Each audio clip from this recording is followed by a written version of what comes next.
Jadi sudah diketahui Indonesia adalah negara penghasil sampah terbesar nomor 1 se-Asia. Nah, kalau sudah kayak gitu, apakah akan kita biarkan saja? Tentu tidak, pasti kita harus mengolahnya sendiri. Nah, saya mengolah sampah organik ini dari rumah saya secara mandiri dengan mangkok BSF.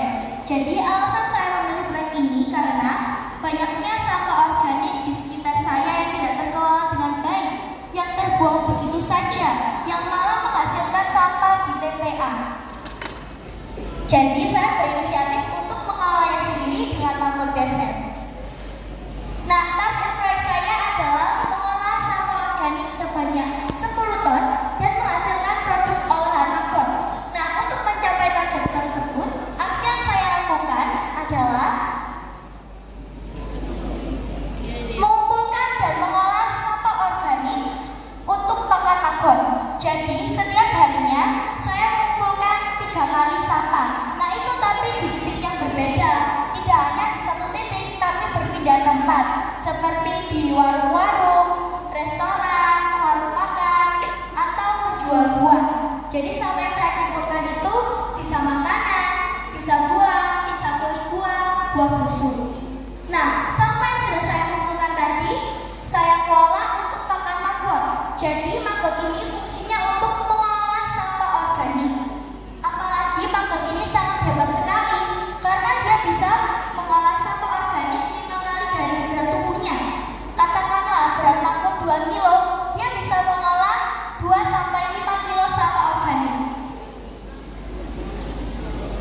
Selanjutnya, memanen kaskot untuk dimanfaatkan sebagai pupuk. Nah, kotoran maggot tadi itu bisa dimanfaatkan sebagai pupuk tanaman. Lalu sosialisasi proyek ke berbagai kalangan. Nah, pastinya kita menjalankan proyek itu gak terjalankan saja, tapi kita juga harus bersosialisasi. Jadi bisa melibatkan masyarakat sekitar. Misal warga kalian ada yang mau ikut aksi, itu boleh banget, karena kita juga bisa meningkatkan kesadaran masyarakat sekitar buat peduli lingkungan. Hasil yang telah saya capai adalah mengelola sampah organik sebanyak 16.073 kg, panen maggot sebanyak 450 kg, panen kaskot sebanyak 200 kg, dan sosialisasi kepada 4.800 orang. Kebetulan saya juga sudah sosialisasi ke Menteri Lingkungan Hidup. Jadi di Pangkut ini kita juga bisa bertemu orang-orang penting seperti Menteri Lingkungan Hidup, Pak Wali Kota, dan orang penting lainnya. Next. Tantangan saya yang pertama, waktu. Saya harus bisa membagi waktu antara mengerjakan proyek, sekolah, dan kegiatan lainnya. Yang kedua, hama seperti semut dan tikus.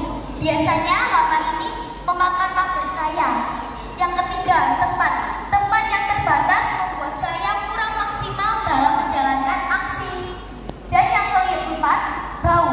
Jika sisa sampah itu sudah didiamkan agak lama, itu pasti akan terjadi bau. Tapi lama-kelamaan saya sudah terbiasa dengan baunya. Next. Nah, pastinya di Pangkut 2025 ini, jika kita mau mendapatkan hasil yang terbaik, kita harus fokus ke tujuan awal. Tujuan awal kita adalah mendapat hasil yang terbaik. Jadi kita harus melakukan aksi setiap hari, melibatkan masyarakat sekitar. Lalu lawan rasa malas. Jika kalian malas, ingat tujuan awal kalian. Nah, saya pertama kali ikut Pangkut itu 2023. Di tahun 2023 saya mendapatkan juara 5. Saya belum puas. Saya ikut lagi di tahun 2024 dan alhamdulillahnya saya mendapat juara 1 Menteri Lingkungan Hidup 2024.